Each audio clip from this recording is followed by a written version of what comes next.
मिथिला नगरिया निहाल सखिया, मिथिला जनक की बेटी सीता की है, कवि विद्यापति की है, मधुर बोली की है। यह धरा तो माछ भात मखान पान की है।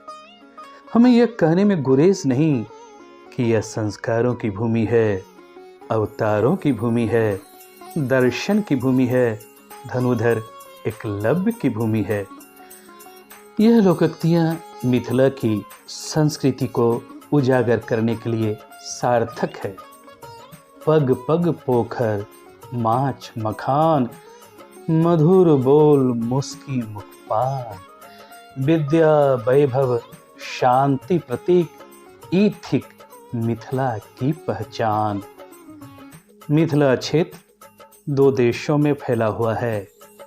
एक हिस्सा भारत के बिहार प्रांत में तो दूसरा नेपाल में। जनकपुर नेपाल का प्रसिद्ध धार्मिक स्थल, जो प्राचीन काल में मिथिला की राजधानी था।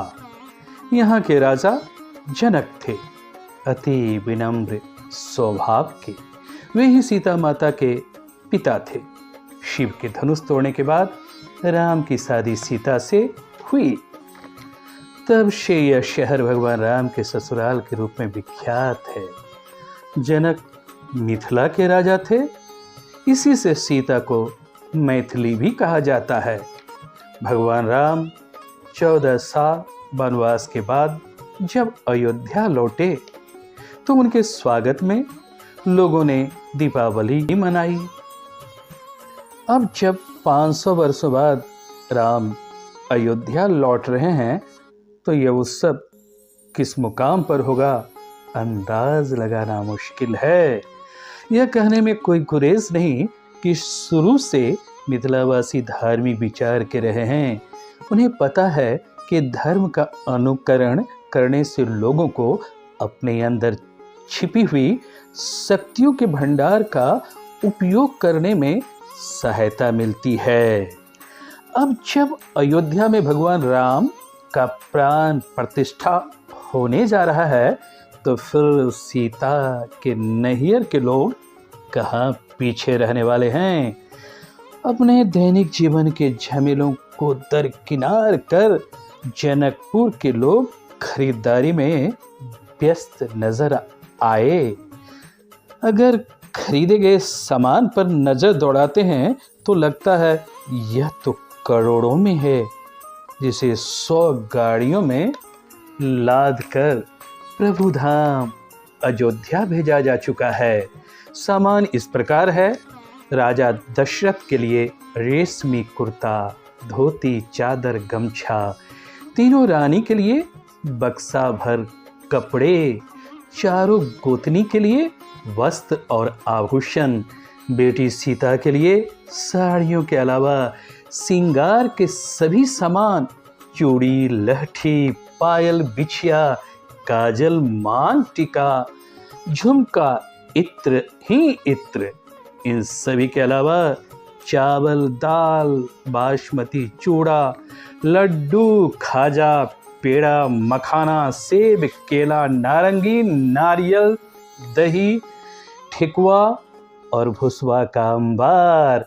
रसोई घर में काम आने वाली सभी चीजें कितना गिनाऊं और अंत में बताते चलूं कि अपने प्रभु राम के लिए चांदी का धनुष भेजना तक नहीं भूले मिथिलावासी।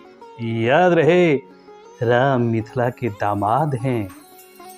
उन्हें लेकर मिथिलावासी में जितना गर्व है उतना ही अपनी बेटी सीता के लिए क्षोभ भी, कि उन्हें अपने जीवन में कितना कष्ट उठाना पड़ा।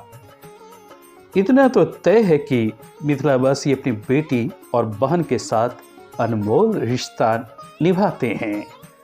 22 जनवरी को जब प्रधानमंत्री नरेंद्र मोदी अयोध्या में राम मंदिर का उद्घाटन करेंगे, मिथिलावासी अपने घर में शाम को 5 दिए जलाएंगे, जिन्हें राम ज्योति कहा गया है। अभी से मिथिलावासी प्रभु राम के कीर्तन में डूबे नजर आते हैं। उन्हें भगवान राम और माँ सीता के सिवा और कुछ दिखाई ही नहीं पड़ता। चारों तरफ ढोल नगाड़े सहनाई की गूंज सुनाई पड़ती है। चारों भैया में बड़का कमाल सखिया जैसी गीत भजन के रूप में रोज सुनने को मिल रही है। सच पूछिए तो यह कहना गलत नहीं होगा कि मिथिला नगरिया निहाल सखिया। धन्यवाद। अगर वीडियो पसंद आई हो तो लाइक और सब्सक्राइब करना ना भूलेंगे। जय सिया राम।